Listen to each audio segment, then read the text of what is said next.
Muy bien, Jesús sana a un ciego de nacimiento. Veamos, por favor. Yo no sé, miren, hace como 6, 7 años atrás, creo, o 5 tal vez, no lo sé, no me acuerdo muy bien, pero vi el testimonio de una mujer llamada Ana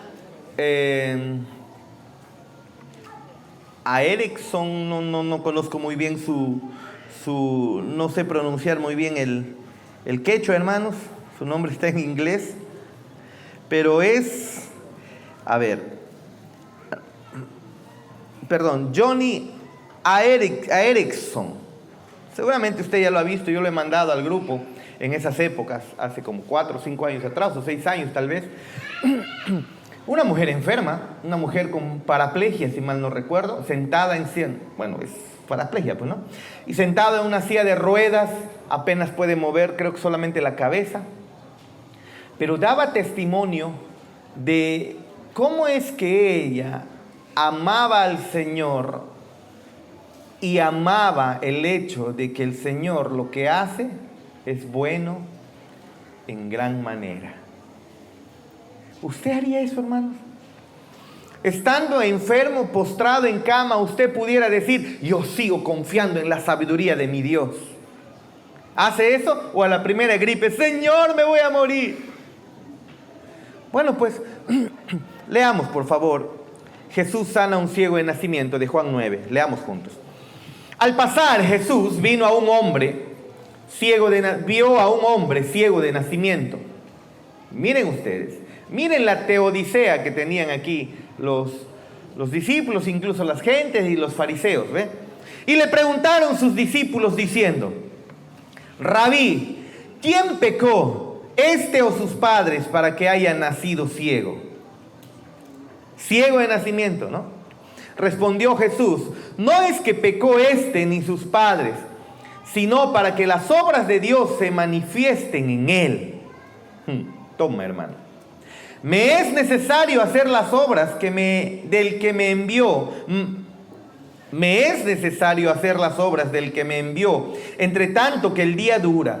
La noche viene cuando nadie puede trabajar, entre tanto que estoy en el mundo, luz soy del mundo. Dicho esto, escupió en tierra e hizo lodo con la saliva y untó con el dedo los ojos del ciego. Y le dijo, ve a lavarte en el estanque de Siloé, que traducido es enviado. Esa es la traducción del mismo Juan. Fue entonces y se lavó y regresó viendo. Entonces los vecinos y los que antes le habían visto que era ciego decían, ¿no es este el que se sentaba y mendigaba? Unos decían, él es, y otros, a él se parece. Él decía, yo soy. Y le dijeron, ¿cómo te fueron abiertos los ojos? Respondió él y dijo, aquel hombre que se llama Jesús hizo lodo, me untó los ojos y me dijo, ve al Siloé y lávate. Y fui y me lavé y recibí la vista. Entonces le dijeron, ¿dónde está él? Él dijo, no sé.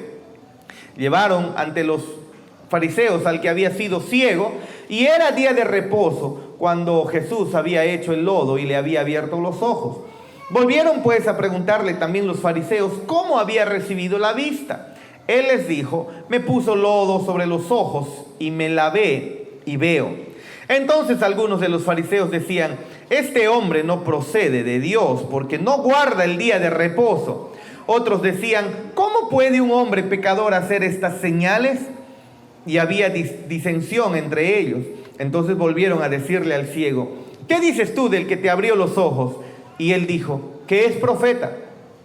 Pero los judíos no creían que él había sido ciego y que había recibido la vista, hasta que llamaron a los padres del que había recibido la vista. Y les preguntaron diciendo, ¿es este vuestro hijo el que vosotros decís que nació ciego? ¿Cómo pues ve ahora? Sus padres respondieron y les dijeron, sabemos que este es nuestro hijo y que nació ciego, pero cómo vea ahora no lo sabemos. O quién le haya abierto los ojos, nosotros tampoco lo sabemos. Edad tiene, preguntadle a él. Él hablará por sí mismo. Y aquí está la explicación por qué hablan así estos padres, temerosos. Esto dijeron sus padres porque tenían miedo de los judíos, por cuanto los judíos ya habían acordado que si alguno confesase que Jesús era el Mesías, sería expulsado de la sinagoga. Pero por eso dijeron sus padres: edad tiene, preguntadle a él. Entonces volvieron a llamar al hombre que había sido ciego y le dijeron: da gloria a Dios, nosotros sabemos que ese hombre es pecador. Entonces él respondió y dijo: si es pecador no lo sé, una cosa sé, que habiendo yo sido ciego, ahora veo. Le volvieron a decir: ¿qué te hizo? ¿Cómo te abrió los ojos? Y él respondió: ya os lo he dicho, y no habéis querido oír. ¿Por qué lo queréis oír otra vez? ¿Queréis también vosotros haceros sus discípulos? Y le injuriaron y dijeron: tú eres su discípulo, pero nosotros discípulos de Moisés somos. Nosotros sabemos que Dios ha hablado a Moisés, pero respecto a ese no sabemos de dónde sea. Respondió el hombre inteligente, ¿no? Y les dijo: pues esto es lo maravilloso, que vosotros no sepáis de dónde sea, y a mí me abrió los ojos. Y sabemos que Dios no oye a los pecadores, pero si alguno es temeroso de Dios y hace su voluntad, a ese oye. Desde el principio no se ha oído decir que alguno abriese los ojos a uno que nació ciego. Si éste no viniera de Dios, nada podría hacer. Respondieron y le dijeron: tú naciste del todo en pecado y nos enseñas a nosotros. Y le expulsaron. 35. Oyó Jesús que le habían expulsado, y hallándole le dijo: ¿crees tú en el Hijo de Dios? Respondió él y dijo: ¿quién es Señor para que crea en él?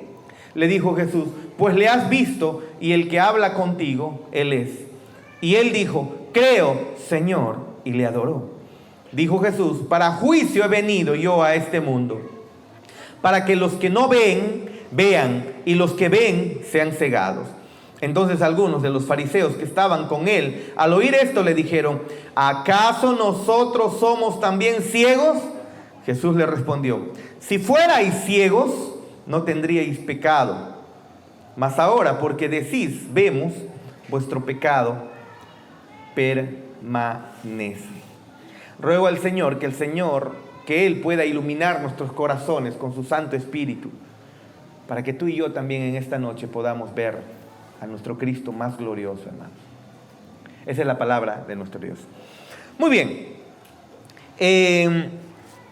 Usted seguramente ha escuchado, no de Joe Owen, el que vino de Respuestas en Génesis a la iglesia, sino de John Owen, un puritano muy antiguo, de hace unos siglos atrás, unos cuantos siglos atrás, un puritano.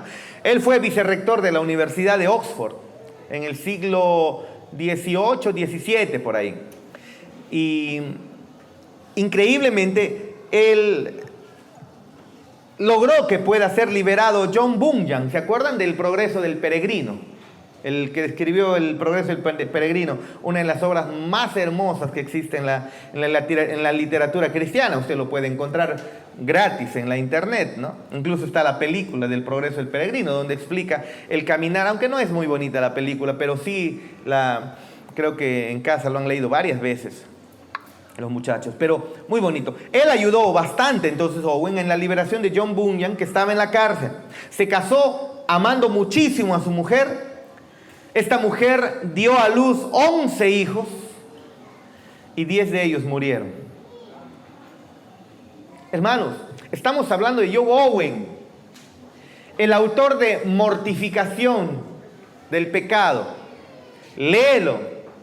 La mortificación del pecado de John Owen. Es un puritano maravilloso, un hombre que le ha dejado un legado con sus escritos maravillosos para nosotros como cristianos. Fue puritano, inglés.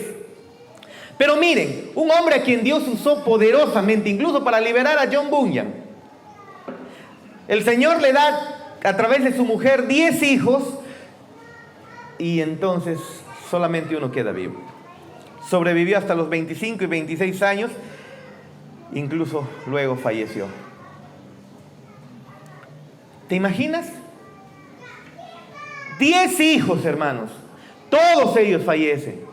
Y el que queda vivo, también, cuando llega a los 25 y 26 años.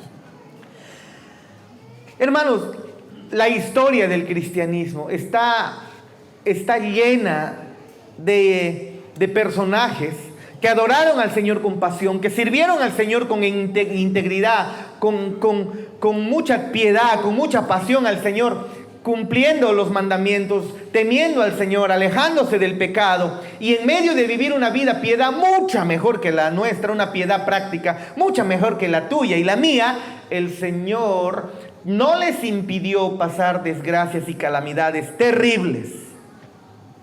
Terribles. Es que ¿sabes qué? Cosas malas también le suceden al pueblo de Dios. Claro que le suceden cosas malas. A los mejores discípulos del Señor también les ocurren cosas terribles y tragedias y calamidades. Pero la pregunta es ¿por qué? ¿Por qué le suceden estas cosas a los creyentes? Si se supone que el creyente viene a morar, como dice el Salmo 91, bajo la sombra de las alas del Altísimo. Y si mora bajo la sombra de las alas del Altísimo, es porque nada de afuera me va a tocar. E incluso esa es la promesa del evangelio falso que circula, ¿no? Ven a Cristo y nada te hará daño, nada te tocará tu morada, no vendrá plaga, lo que comió el saltón, el revoltón, el Señor te lo devolverá, porque si buscas a Cristo todo te va a ir bien. Contrario a la historia. No es así. A los verdaderos creyentes, a los discípulos fieles del Señor, también les ocurre tragedias terribles. ¿Por qué? ¿Te has preguntado? ¿Por qué? Hay un intento, un deseo de responder cómo es que hay un Dios maravilloso en el universo, hay un Dios bueno en el universo, un Dios sabio, un Dios soberano en el universo, pero a la misma vez que vemos en la vida, en nuestra vida cotidiana, muchísima maldad. ¿Cómo es que un Dios soberano, bueno, omnipotente, no hace nada en contra de la maldad, dicen algunos? Y bueno, para poder responder a esto, el ser humano siempre ha buscado respuestas, ¿no? Y eso es lo que se conoce como teodicea. El deseo de responder a estas preguntas del por qué el hombre, por qué hay maldad en medio de un universo creado por un Dios bueno y soberano, bueno y misericordioso. Y la pregunta que nos hacemos aquí es, en este ciego de nacimiento, nunca ha visto a sus padres, nunca ha visto a su mamá, nunca ha visto sus manos, nunca ha visto el camino por donde estaba, por donde anda. No, siempre caminó a tiendas, ciego totalmente. La pregunta es, ¿por qué nació ciego este hombre? Pero mira tú, ni si Juan no le pone nombre, solamente lo llama un hombre. No sabemos cuántos años tenía. Si era adulto, se supone que debe tener al menos unos 20 años tal vez, 21 años, 20 años, ya un hombre adulto. Mayor de edad, no era un niño, pero toda su vida, 20 años ciego, caminando a tientas, ¿te imaginas? ¿Cómo es que ha podido vivir este hombre en medio de esa sociedad judía ciego? Bueno, yo te digo cómo. En los ciegos, en la sociedad judía, en el contexto en el que se encuentra, los ciegos eran discriminados. Si tú tenías alguna discapacidad, si tú eras desfigurado, si tú eras ciego, si tú eras cojo, eras separado socialmente. No había un seguro social para ciegos. No había ONGs que ayuden a ciegos, que les regalen sillas de rueda o bastones, o le adiestren a un perro para que el perrito le ayude a caminar. No había nada de eso. Nada de eso. El ciego estaba destinado en esa sociedad de ese tiempo, ese primer siglo, estaba destinado a vivir mendigando, caminando a tiendas en la calle, esperando la limosna de las personas. Si tú eras ciego, mendigabas toda tu vida. Si tú eras ciego, te conocían en las calles porque parabas caminando pidiéndole dinero a la gente. La gente te conocía. Todo el mundo sabía quién eras. Y entonces los discípulos hicieron esta pregunta. Cuando ven al ciego, oye, este ciego es de nacimiento. Oye, y entonces si han nacido ciego, la pregunta que se hacen es, ¿quién pecó? Él, pero nació ciego. ¿Dónde pecó? Estaba peñiscando el vientre de su mamá, su intestino lo estaba torciendo adentro, comportándose mal. ¿Qué estaba haciendo este hombre? ¿O será que sus padres pecaron y como sus padres pecaron, entonces el juicio vino sobre sus padres a través de que su hijo nazca de esa manera? Ellos hacen la pregunta, ¿quién pecó? Sabiendo ellos, porque todo el Antiguo Testamento muestra, desde Génesis se muestra a un Dios soberano, a un Dios omnipotente, a un Dios misericordioso, lento para la ira, grande en misericordia. Pero ellos saben que Dios es soberano, pero también a la misma vez ellos están viendo enfermedades y están viendo maldad en el mundo. Y la respuesta a esta realidad es que el sufrimiento siempre, invariablemente, es el resultado por el pecado. Esa es la respuesta que ellos tienen. Esa es la respuesta que tiene la persona. ¿Qué habrás hecho? Pues ¿qué habrás hecho? ¿No? Cuando te va mal algo. Segurito has hecho algo malo. Es tu pecado. Es el de tus padres. Pero de alguna u otra forma, el sufrimiento siempre es, sin excepción, resultado del pecado. Es la respuesta.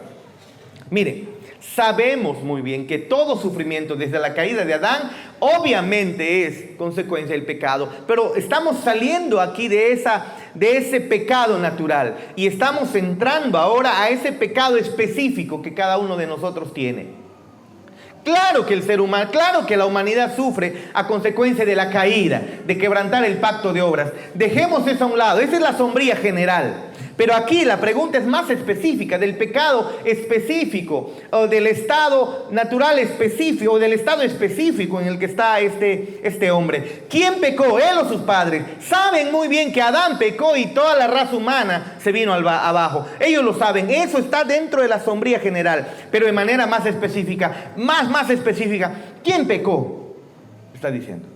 ¿Te percatas? ¿Quién tiene la culpa? Y la respuesta siempre es que es debido a que han obrado mal. Es el pecado. Es tu pecado, el pecado de tus padres, cualquiera de ellos, pero siempre es el resultado del pecado. Ellos creían muy bien en el juicio de Dios. Creían muy bien que Dios castiga el pecado. Pero ¿no dice Dios que también es lento para la ira y grande en misericordia? Pero por otro lado tenían que Dios también castiga la maldad de los padres hasta la quinta, la cuarta y quinta, tercera, cuarta, quinta generación, ¿no? Y ellos están diciendo entonces, esto es producto de tu pecado. Ahora, hagamos un pequeño paréntesis y pongámonos un poco en la realidad, porque a veces cuando no nos lo muestran, no podemos ver lo asqueroso y terrible que es la distorsión del mensaje del Evangelio. ¿Te imaginas que te inviten a orar a orar a una persona, a orar al Señor por una persona que está desahuciada de cáncer? ¿Te imaginas? Y decirle entonces a la persona desahuciada de cáncer, el Señor sana, el Señor te va a sanar. Si tan solamente tuvieras fe, el Señor te sanaría. Él es un Dios poderoso, Él es un Dios misericordioso, Él es un Dios bondadoso, Él quiere sanarte. Si tuvieras un poco de fe, Él te va a sanar. ¿Te imaginas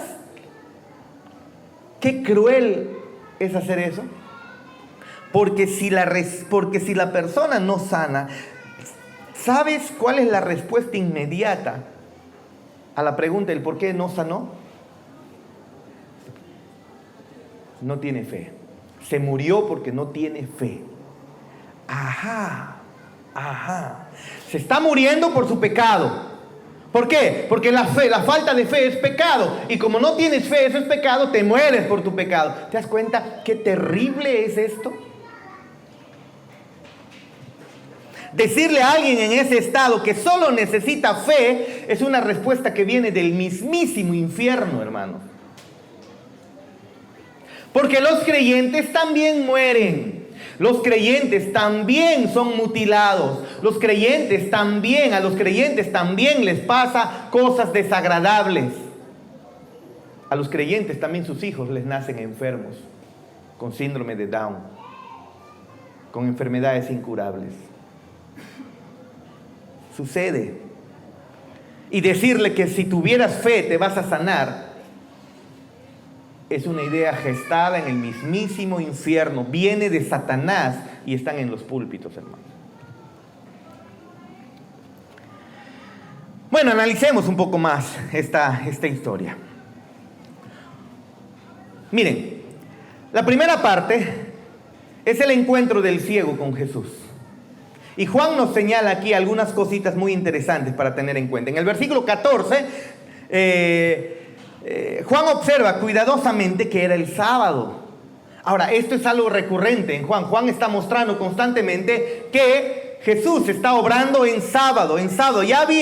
Ya había habido una controversia al respecto con los fariseos sobre el sábado y la actitud de Jesús que tenía respecto a cómo es que él sanaba en sábado, hacía muchas cosas que ellos no hacían el sábado. Es como si Jesús estuviera saliendo de sus casillas para buscar más problemas contra los fariseos. O sea, ya te han dicho que no hagas eso el sábado y sigues dándole y sigues ahí. Tú te estás buscando problemas, ¿no? Si te acuerdas, este va a ser el tema al final que va a llevar a Cristo en la cruz también. Porque este es el tema que a los fariseos les incomoda, les molesta. Y ahora incluso están planeando ya la muerte de nuestro Señor Jesús. Lo segundo, está la parte de la conversación sobre la condición ahora del ciego. Los discípulos van a preguntar sobre esa condición de este hombre que no se le pone nombre. Recuerden, no se le pone nombre. Esta condición de este hombre. ¿Quién pecó? Ciego de nacimiento. ¿Quién pecó? Mientras era espermatozoide, le metió un puñete al otro espermatozoide, ahí fue su pecado. Todavía no era un ser humano. La teodicea de estos hombres era común y corriente. ¿Por qué? La respuesta es el resultado, el sufrimiento es el resultado del pecado. Invariablemente el sufrimiento es el resultado del pecado. Siempre es así. Si estás enfermo, si estás mal, es tu pecado. Tal vez ni siquiera recuerdes cuál es. Estás frito porque ¿cómo pedir perdón por un pecado que ni siquiera te acuerdas? El sufrimiento es el resultado por tu pecado. Sí o sí. Esa era la respuesta simple o la teodicea de estos hombres. Teodicea simple. ¿Te das cuenta? Tal vez ese pecado lo hiciste de pequeño, que te olvidaste. ¿Y cómo lo traes delante del Señor entonces para arrepentirte? Estás perdido si no lo acuerdas, no te acuerdas. O tú llevas un registro de qué pecados has cometido, para que luego en tu Excel ves pecado y pedí perdón, acá le encontré, en el buscador encontré por este era el que estoy enfermo. ¿Haces eso? ¿Podemos hacer eso?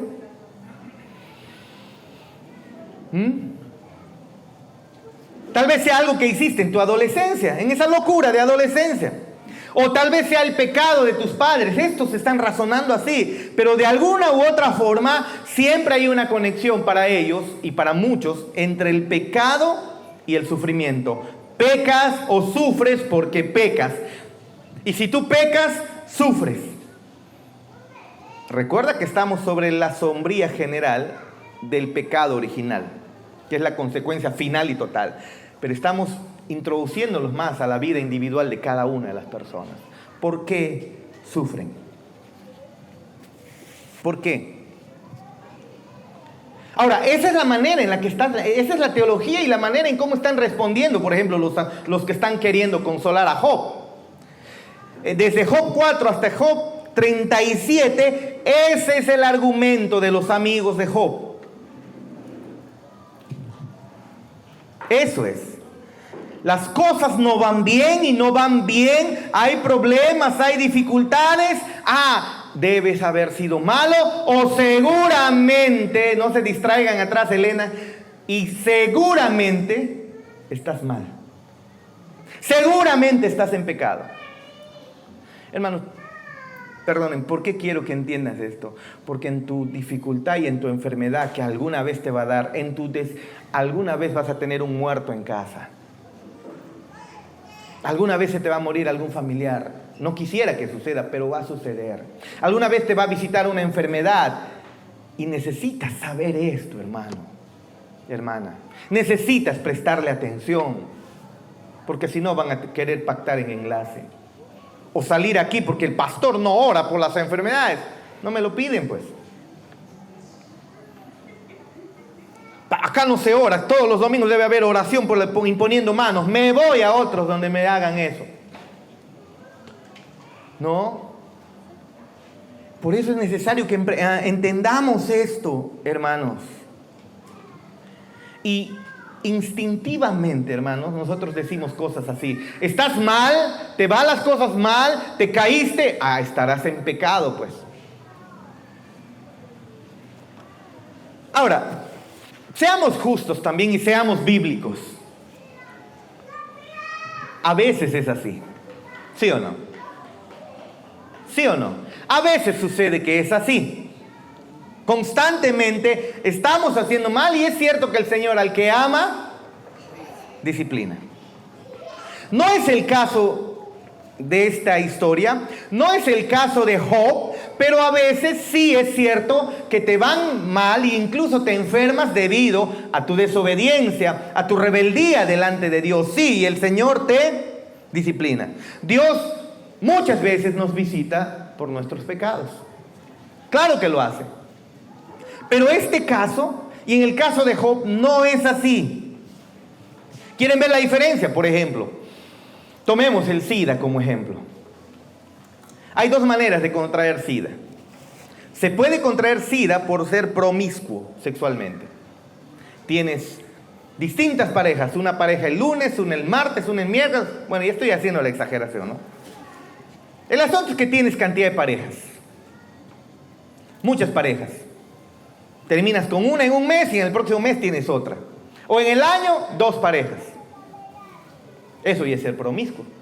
Pastor, en el año 2 no pasa nada, es todo el mundo. No, ya es promiscuidad. A los 5 años, 2 parejas. Obviamente, pues. ¿No?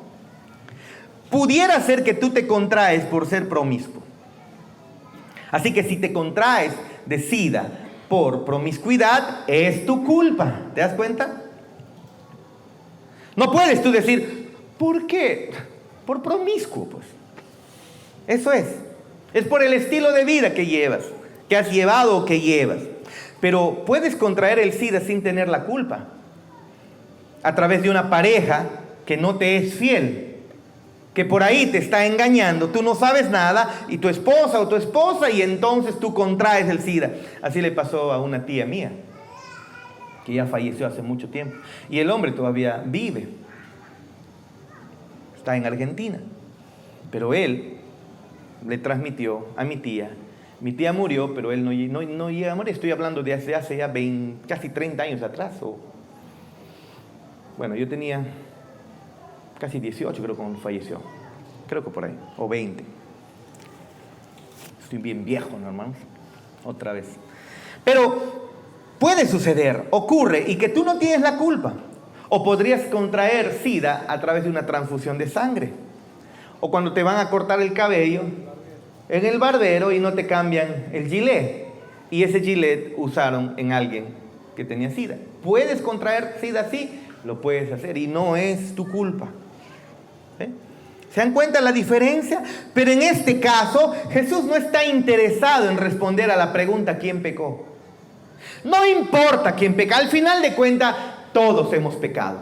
No hay justo ni aún uno. Jesús no quiere responder la pregunta de quién pecó. Si fue él o si fue sus padres.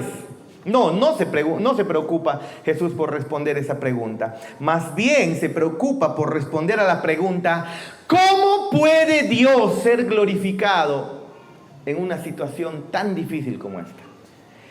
Esa es la pregunta que Cristo quiere responder. Esa es la pregunta que Dios está interesado que tú también hoy respondas y sepas cuál es la respuesta. ¿Cómo puede Dios ser glorificado en medio de tu sufrimiento? ¿Cómo puede ser Dios glorificado en medio de tu tragedia, en medio de tu enfermedad, en medio de tu pérdida? Esa es la pregunta que tú debes hacerte. ¿Cómo puede Dios ser glorificado en esta situación? Eso es. Lo podemos hacer en medio del dolor, en medio de la frustración, en medio de la autocompasión. ¡Ay, por qué a mí! ¡No! ¿Cómo puede Dios, Señor? Muéstrame cómo es que puedes glorificarte en medio de este sufrimiento, en medio de esta prueba, en medio de esta dificultad. ¿Cómo te puedes glorificar? Y si no te lo muestra, no importa, saber que Él se está glorificando. ¿Ve? ¿Qué puede hacer Dios con la ceguera de este hombre? ¿Qué culpa tiene él, dejando de lado el pecado original, qué culpa tiene él de haber nacido ciego? Y le están atribuyendo al pecado de él o tal vez el de sus padres. Ahora, Jesús no asume la perspectiva de que no haya propósito en la ceguera. No. Jesús más bien muestra, hay propósito en cada dificultad. En cada dificultad que los hijos de Dios atraviesan, hay propósito. Hay un propósito maravilloso de Dios que tal vez tú no lo vas a poder entender, tal vez nunca se te muestre, pero la realidad es que en medio del sufrimiento del hombre hay propósitos sabios de parte de nuestro Dios, y Cristo quiere que todos nosotros lo sepamos muy bien. Juan no pone nombre a esta persona, porque posiblemente lo más seguro es que este hombre pudiera ser tú o pudiera ser yo. En el caso de Lázaro, el rico y el Lázaro, se le pone nombre. El rico no nos importa, se le pone nombre. Pero en este caso, un hombre, ¿qué hombre? No importa, pudiera ser tú. Inocente supuestamente porque desde pequeño es ciego. Pudiera ser tú, pudiera ser yo. ¿Qué puede hacer Dios con la ceguera de este hombre? Y claramente Jesús responde a sus discípulos: estas cosas han sucedido para que las obras de Dios se manifiesten en él. Increíble. Ahí métele lo simple, que es tu reumayo, que es tu jaqueca, que es tu... A ver, mencionen por favor. Ustedes saben cuáles son las suyas. Hernia, gastritis, pólipos, úlcera, tumor. ¿Qué más? Cáncer. ¿Qué más? Vamos. Riñones dañados, cual sea. Hígado graso, mucha grasa. Pero Cristo dice, estas cosas han sucedido en este caso para que las obras de Dios se manifiesten en él. Es decir, hay un propósito en el sufrimiento de este hombre, porque el sufrimiento siempre tiene un propósito. Listo, vayámonos, hermanos. Ya hemos aprendido ya. El sufrimiento siempre tiene un propósito, siempre hay una razón. Por más que seas inocente en el momento y otros tengan la culpa, los sufrimientos Dios los permite, los orquesta incluso, y obviamente que los orquesta y los decreta siempre con un propósito. Hay una razón. A veces no podemos discernir esa razón. A veces no encontramos el propósito. Así como Dios es incomprensible, su providencia a menudo nosotros no la podemos comprender. No la podemos nosotros discernir. No podemos entenderla. Nuestra mente se nubla, pero debemos inclinarnos a adorarle sabiendo que aunque no tengamos la respuesta, Él sí la tiene y sus dificultades que orquesta tienen propósito. Tú y yo no debiéramos decir, bueno, nosotros somos calvinistas, por lo tanto, debo aceptar lo que Dios ha ordenado desde el pasado, morderme los dientes, someterme y obedecer a este Dios soberano, porque eso es lo que enseña el calvinismo. Lo aguanto porque eso es lo que Dios enseña. No, no es lo que el calvinismo enseña. Porque la distribución de Dios no es caprichosa, no es arbitraria, no es como las piñatas a donde nos gusta ir, ¿no? Y esta semana supongo que habrá piñata también. Donde se lanzan las piñatas y ¡guau! ¿Quién lo agarre? ¿Quién lo caiga? ¿No? ¿A quién le caiga? No, no es así. No es así. No es como un loco musulmán entrando a un centro comercial y entonces cargado de bomba y ¡pah! Se explota y que mate a quien mate. Y si tú saliste, o sea, te escapaste, ya no te llegó la bomba. Y al otro sí. No, Dios no es así. Eso no enseña tampoco el calvinismo. La distribución del dolor no es un capricho de Dios, no es de manera caprichosa. Tú me caes, tú me caes, tú me caes. A ti te voy a hacer sufrir. No, no es así. No es como los dioses del Olimpo, que deciden lanzar problemas, sufrimientos sobre una familia por capricho. Dios no es así. Escuchen lo que dice Lamentaciones 3:33. Lamentaciones 3:33. Búscalo, por favor, búscalo, para que se memorice, para que lo veas, en qué parte de tu Biblia está. Dice, porque Él no castiga por gusto. Estoy leyendo en la versión Biblia de las Américas. Porque Él no castiga por gusto, ni aflige a los hijos de los hombres. Por gusto no lo hace, ¿te das cuenta? El Señor no aflige por gusto. El Señor no trae sufrimiento a tu vida por gusto. Hay un propósito. Ay, yo he sufrido. Dios está enojado conmigo. Por las puras si yo hago bien. Y los hermanos nada, ni siquiera me ven. Esa manera de pensar es una manera infantil. Es una manera de pensar lastimosamente alejada de las Escrituras. Porque cada enfermedad, cada tragedia, cada dificultad, aunque pareciera que está Dios ensañándose contigo, en realidad es Dios enviando el sufrimiento, pero tiene propósito. Y si el propósito es de Dios, esa enfermedad y esa dificultad es lo que necesitas. Amén. ¿Por qué? Tiene propósitos. Miren, hermanos, en esta semana o en estos ya casi 2 meses que la hermana Melita no está, hemos podido observar que la hermana Melita ha estado orando muchísimo por la unidad de sus hijos. Y ahora cada vez más, los que hemos ido a su cumpleaños de Carlos, hemos visto que esa unidad se está dando. Y están congregando mucho más, muchísimo más. Están viniendo mucho más. Nuestro hermano Marcos incluso quiere bautizarse. Así que desde ya, de una vez, aquellos que quedaron o que todavía que tienen el deseo de bautizarse, pásenme la voz, porque ya hay un candidato con ganas, dice, pastor, aunque sea yo solo, dice.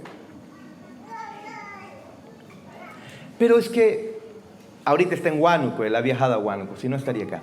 Pero hermanos, eso es lo que la hermana Melita oraba.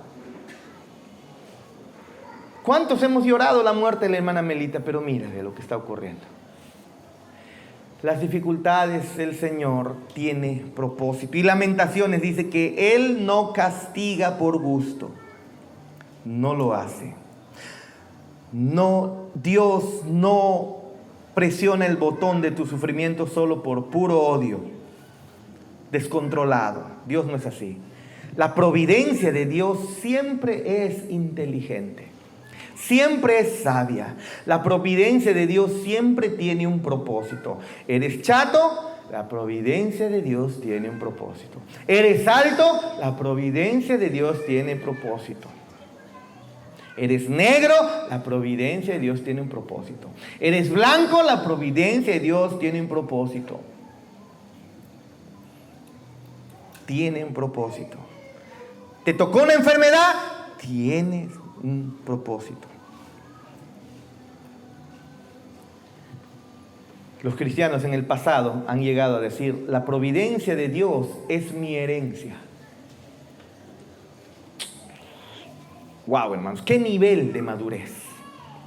Qué vida cristiana, hermanos. Ellos no están jugando, hermanos. No estamos como nosotros jugando ludo en el celular. pensando que así es la vida. No, no es así.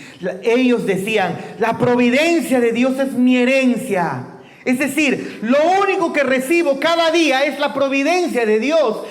Esa es mi herencia y yo descanso feliz en ello. Eso es lo que Dios me da todos los días. Providencia, providencia, providencia. Él decreta todos mis días y eso es una bendición porque no es Satanás. Ni tampoco es el azar. Ni tampoco es la fortuna. Esa diosa romana, ¿no? La fortuna. De ahí viene, pues, ay, ojalá tenga fortuna. La buena fortuna me sonríe. Se referían a la diosa romana llamada Fortuna, ¿no? La providencia de Dios es nuestra herencia, es lo que todos los días recibimos y debemos estar gozosos. ¿Por qué? Porque viene de ¿quién? Viene de Dios. ¿Has estado pensando en esta semana? Y me ha pasado, hermanos, en que Dios mío, ya no soporto, ya no aguanto y te compadeces de ti mismo. No. Dentro de la sombría del pecado original soy culpable, merezco cualquier cosa. Pero en medio de ese caminar tuyo, esos problemas en los que te encuentran, esas dificultades tuyas, económicas, familiares o lo que fuera, ¿percibiste la providencia de Dios? A veces nos cegamos y no lo vemos. Pero qué bueno es que la palabra de Dios otra vez rápido ¡fua!, nos devuelve al camino y nuestros corazones pueden descansar. Él lo tiene todo bajo control. ¿Fue una semana agitada? Sí, pero Él lo tiene todo bajo control. ¿Yo me descontrolé? Sí, pero Él todo lo tiene bajo control. Entonces, ¿cuál es el propósito de Dios en la ceguera de este hombre? ¿Cuál es? Pues el propósito de Dios es proveer una ilustración maravillosa del Evangelio, hermanos. Una notable ilustración del Evangelio, una gloriosa ilustración del Evangelio. Richard Dawkins, seguramente aquí los de apología deben conocerlo bastante, este ateo, ¿no? Si tú le haces la pregunta a este científico, a este filósofo, a este científico ateo, y le dices, ¿cómo es que este hombre quedó ciego? Él te lo va a responder. Sucedió por esto, seguramente en su etapa embrionaria ocurrió esto, por aquí, por allá, una mutación de simple, solamente un gen en una cadena genética, por acá una adenina, una timina, una citosina, por ahí se hizo un intercambio, o la influencia de los fármacos de repente de la mamá, o qué sé yo, al momento de nacer, un mal movimiento, no lo sé, pero él nos pudiera responder claramente. ¿Cómo es que este hombre llegó a ser ciego? ¿Cómo se quedó ciego? No se desarrollaron tal vez muy bien la retina, el fondo del saco ocular, la mácula, qué sé yo. Él nos pudiera responder exactamente cómo es que se quedó ciego este hombre. Pero no pudiera él responder por qué es que quedó ciego. ¿Sí o no? Vas al médico y te dice, mira, tienes cáncer por esto, no comes a tus horas, mira la comida chatarra que tienes, mira lo que estás haciendo, mira, el médico te va a dar el diagnóstico del por qué. Pero el médico lo que no te va a dar es el diagnóstico, o te va a dar el diagnóstico de cómo es que te enfermaste, pero no te va a dar el diagnóstico de por qué, cuál es la causa y la razón de tu enfermedad. La ciencia no puede responder esa pregunta. La ciencia ni siquiera la puede tocar. La ciencia no puede por nada abordar esa pregunta y darle una respuesta. Solo Jesús nos da la respuesta a esa pregunta. Una respuesta satisfactoria. ¿Por qué estás enfermo? ¿Por qué a ti? ¿Por qué tú? ¿Por qué no el vecino? ¿Por qué no el borracho? ¿Por qué aquel pegalón? A esa chica, a ese chico que tiene una vida desordenada, se nota que es malvada. ¿Por qué yo estoy enfermo? Preguntamos. Y la respuesta de Jesús es maravillosa. Tu sufrimiento tiene propósitos. Puedes glorificar a Dios en medio de tu sufrimiento. Y el testimonio de Joni Eareckson Tada, creo que esta mujer es asiste a la iglesia de MacArthur, si mal no recuerdo, porque en la iglesia de MacArthur he visto su testimonio, hay una película incluso de ella. Se los voy a mandar. Bueno, me hacen recordar, se los mando. Pero ella cuenta en su testimonio que el libro que más le impresionó, que más sentido tuvo para entender su enfermedad, es un libro llamado La predestinación de Lorraine. Ahora, yo ese libro lo tenía, estaba en inglés. Y cuando vino el pastor Bardes, yo tenía todos los libros, la voluntad de Lutero, ¿no? La respuesta de Lutero a Erasmo, ahí está, ahí habían varios libros ahí, pero yo tenía un libro que me habían regalado que era en inglés. Y yo digo, bueno, en inglés ahorita yo no puedo leer, lo hubiera dejado para allá, digo, pero se lo regalé a alguien, al pastor Barnes, el pastor, yo le mostré esto. ¿Usted ha leído esto? Ay, he visto, me han dicho que es buenísimo. No, este no lo tengo. Dijo, yo decía, qué raro que el pastor Barnes no lo tenga. Se lo regalé al pastor Barnes.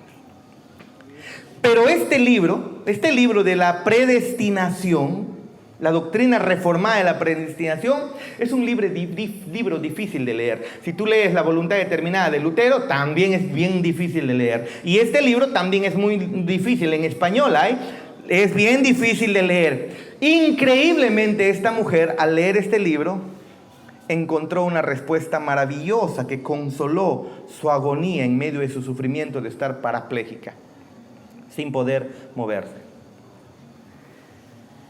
¿Saben qué es lo que le asombró y le trajo paz? Entender, porque el libro lo dice, que en medio de mi angustia, en medio de tu angustia, hay un propósito. En medio de tu sufrimiento hay un propósito. Hay un propósito divino en medio de tu enfermedad. Hay un propósito divino en medio de tu caminar con tragedias y tragedias en este mundo de caos. En realidad no es un mundo de caos. Es un mundo en el cual Dios está orquestando, está ordenando y nos da lo que tú y yo necesitamos.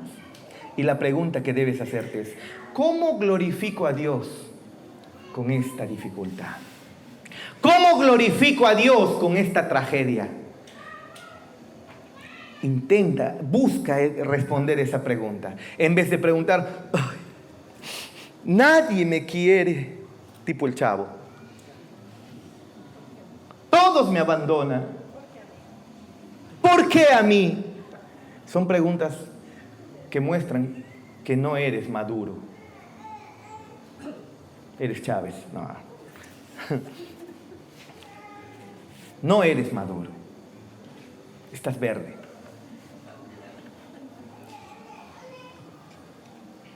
Hay un propósito maravilloso en medio de las enfermedades.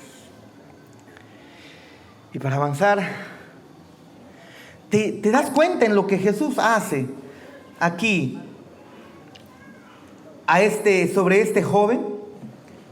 Le da una señal, ¿no? Táctil, le toca el ojo con barro, con arcilla, y luego le da una señal audible, le dice, ve a lavarte a este estanque llamado Siloé, que incluso Juan dice, traducido es enviado. Eso es interesante, ¿no? Porque él hace la traducción, pero cuando tú te das cuenta que es Juan quien está poniendo este paréntesis, y tú luego lees el Evangelio de Juan, te das cuenta que Juan constantemente, casi 20 veces, está mostrando en su Evangelio que Jesús es el enviado del Padre. Interesante es eso. Y entonces, al ir al estanque, le recordaría a este hombre la misión, la persona y la identidad de nuestro Señor Jesús. En Génesis 1:1, ¿qué dice? En el principio creó Dios los cielos y la tierra. ¿Y qué está pasando aquí? Pues lo que Cristo está haciendo es recrear. Algo ha estado mal en su vista, por la cual no estaba viendo muy bien. No llevaba la imagen de fuera hacia adentro, hacia la retina, procesado por el nervio óptico y llevado cerca ahí al occipital atrás por tu cerebro. No, algo está ocurriendo. Algo ha cortado esa conexión para que vean. Jesús lo sabe y Jesús lo que hace es una recreación. Cuando Jesús sana a este ciego, Él está restaurando un poco lo que el mundo debería ser, un mundo sin pecado, sin enfermedad. Y cuando este hombre abre sus ojos y ve a su mamá por primera vez, ve sus manos por primera vez, de repente en el estanque ve el reflejo de su rostro, aunque no es un espejo como los que tenemos, pero al menos puede ver por primera vez algo de su rostro. Nunca lo había visto. Imagínense, eso fue como un pequeño anticipo de nuestro Cristo, un pequeño vistazo del cielo cuando nuestros ojos se abran a ver lo que Dios quiere que veamos. Este hombre está impresionado con todo lo que ve. Es lo que Dios hace cuando abre nuestros ojos espirituales. No estamos ahí, ay, porque yo sufro, ay, Dios mío, ay, pobre de mí. No, cuando nuestros ojos espirituales son abiertos, vemos que este Dios es sabio. Y lo que me ha mandado tiene un propósito sabio. Y lo que Juan está haciendo es ese creador, aquel que era el verbo y que estaba con Dios y que era Dios y se hizo carne, el creador del universo. Ese creador del universo está aquí en Jerusalén, y aquel que hizo las estrellas está aquí y está trayendo vista a este ciego. Está devolviéndole la vista a este ciego. Pero los fariseos investigan, ¿no? Y comienzan a investigar. Era la fiesta de los tabernáculos. Al final, en la fiesta de los tabernáculos, cuando en el atrio de las mujeres hay unas lamparillas que estaban ahí, que se prendían. Las mujeres tenían ahí eso en unas velas encendidas en el atrio de las mujeres. Y entonces escuchan que Jesús dice: yo soy la luz del mundo. Estas luces no las son. Lo repite en el versículo 5. Mientras estoy en el mundo, soy la luz del mundo, dice Cristo. Aquel que es la luz del mundo le está devolviendo la vista a aquel que estaba andando en tinieblas, para que vea la luz verdadera, la luz que permite ver. Pero los fariseos no entienden nada, no entienden absolutamente nada. Ellos están cegados, están ciegos. Los verdaderos ciegos eran los fariseos, ni siquiera este hombre. Es que cuando no entiendes las cosas espirituales, déjame decirte, estás ciego. Y no importa si puedes ver en HD, no importa si puedes ver en 4K, no importa si no necesitas lentes, no importa si tienes visión de águila. Si no entiendes las cosas espirituales, estás ciego. Estás ciego. Ellos estaban más preocupados por el sábado. Y la consecuencia que al final va a ocurrir es que los fariseos van a tomar esto que está ocurriendo, que Jesús está haciendo y los está retando, y al final ellos van a llevar a crucifixión a nuestro Señor Jesús. En los sábados no se podía ni siquiera amasar pan. ¿Tenías hambre? Pues te ayunas, no vas a comer. Eso es lo que hacían ellos. ¿Cómo va a estar sanando el día sábado? Ellos se pusieron a investigar. En sábado no se podía comer pan. En sábado no se podía amasar nada. El sábado no se podía sanar. Y Jesús vino a derribar entonces esos pensamientos absurdos y derrama su luz y alegría en el sábado.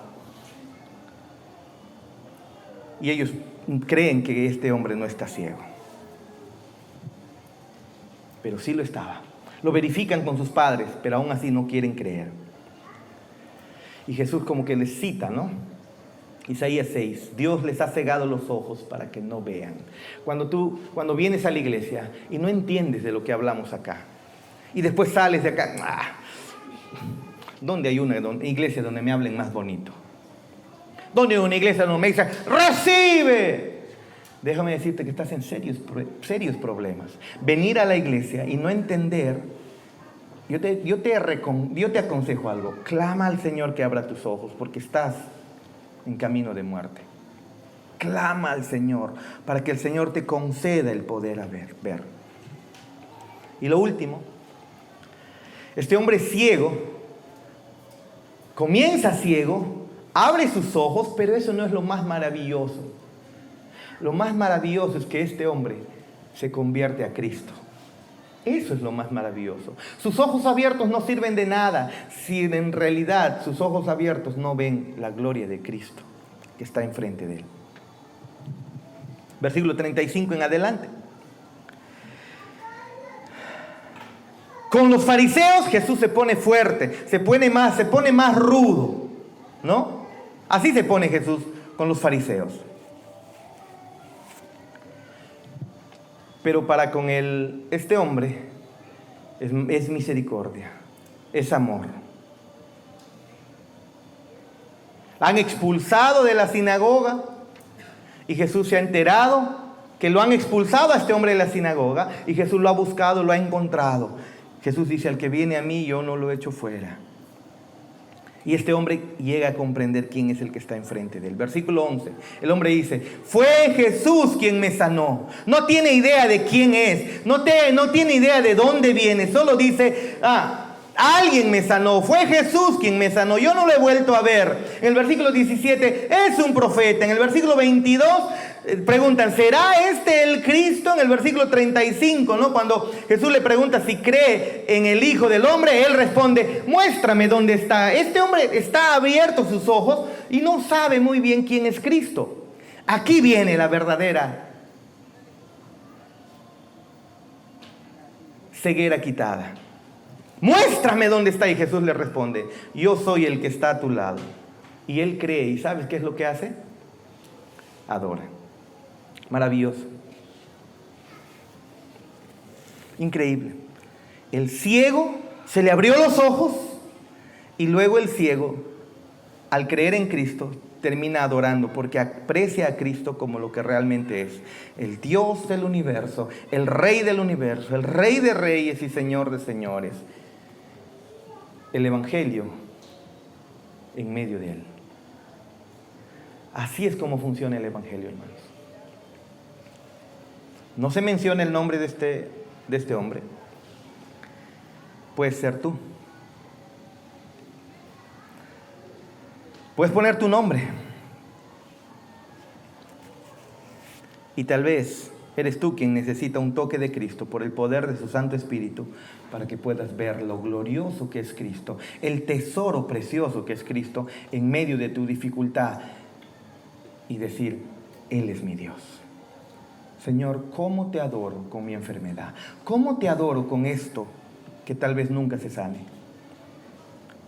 Espérate, no es que nunca. Un día se nos será quitada toda aflicción. Un día. Cuando tus ojos se abran y veas la gloria de Cristo, tu enfermedad quedará relegada al último lugar. Y dirás, ¿puedo adorar a Dios con mi enfermedad? Sí. No, pastor, el Señor se glorifica sanando. No siempre. El Señor también se glorifica no sanando. El Señor se glorifica dando vida. No solamente así. El Señor se glorifica también permitiendo que sus hijos mueran. Como un Pedro crucificado al revés. Como un Pablo decapitado. Como un Esteban apedreado. Como un John Hus quemado vivo. El Señor se glorifica con cada dificultad, con tus propósitos. En tu vida no preguntes por qué. En tu vida pregunta, ¿cómo puedo glorificar a Dios con esto? Y entonces el ciego entiende quién es Cristo, lo ve y ahora sí sus ojos están abiertos de verdad. Cree y le adora. Cree y le adora. ¿Se acuerdan ese coro que dice, sublime gracia? Sublime gracia que salvó a un miserable como yo. Perdido yo estaba yo perdido, pero Él me ha encontrado. Estaba ciego, pero ahora veo. Es el Dios que viene y te visita hoy y te dice, confía. Tus sufrimientos tal vez no te los voy a quitar. Pero lo que sí es que los sufrimientos tienen un propósito sabio. Algunos de ustedes están pasando por por dificultades terribles. Algunos de ustedes tienen problemas económicos. Algunos de ustedes, no estoy profetizando. Algunos de ustedes tienen enfermedades que tal vez no se van a curar. Algunos se van a curar, algunas no. Algunos de ustedes están orando por algo, por una dificultad en casa, por un hijo. Qué sé yo, tienen dificultades, sufrimientos inimaginables. Y esta historia y este capítulo está escrito para ti y para mí entonces.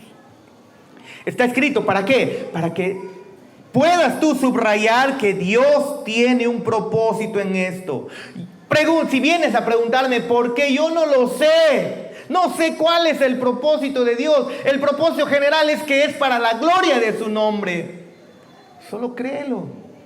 Si me preguntas detalladamente cuál es, explícame esos propósitos. ¿Qué es lo que Dios está haciendo? Yo no te puedo mentir, no te voy a mencionar, no lo sé. Lo que sí sé es que es sabio. Lo que Dios hace es sabio. La pregunta es, ¿qué vas a hacer con este hombre? ¿Qué vas a hacer con Jesús? ¿Qué vas a hacer con alguien que puede dar vista a un ciego? ¿Qué vas a hacer con alguien que no solamente da vista al ciego, sino que abre los ojos espirituales del ciego? No es un charlatán. No, no lo es. Le creemos más a los charlatanes muchas veces. Es Cristo que está aquí parado enfrente de este hombre y le está diciendo, nos está diciendo a nosotros, todo sufrimiento tiene un propósito. Corre al Evangelio, ve al Evangelio, clama al Señor, abrázate de Él, y cuando no entiendas cuál es el propósito, confía que ese propósito sigue siendo sabio. Siguen siendo sabios. Y esto dejó Juan escrito para tu consuelo, para mi consuelo, para nuestra instrucción y para ser consolados. Hermanos, que en cada prueba, que en cada dificultad entiendas, hay un propósito. El propósito de Dios, quien se encarnó y murió por nosotros, es sabio. Hay un himno maravilloso. Se llama Dios se mueve de una manera misteriosa en español.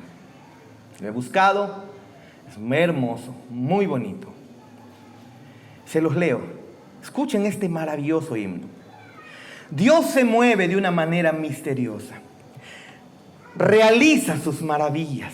Él planta sus huellas en el mar y cabalga sobre la tormenta. ¿Te acuerdas que leíamos ese texto la semana pasada?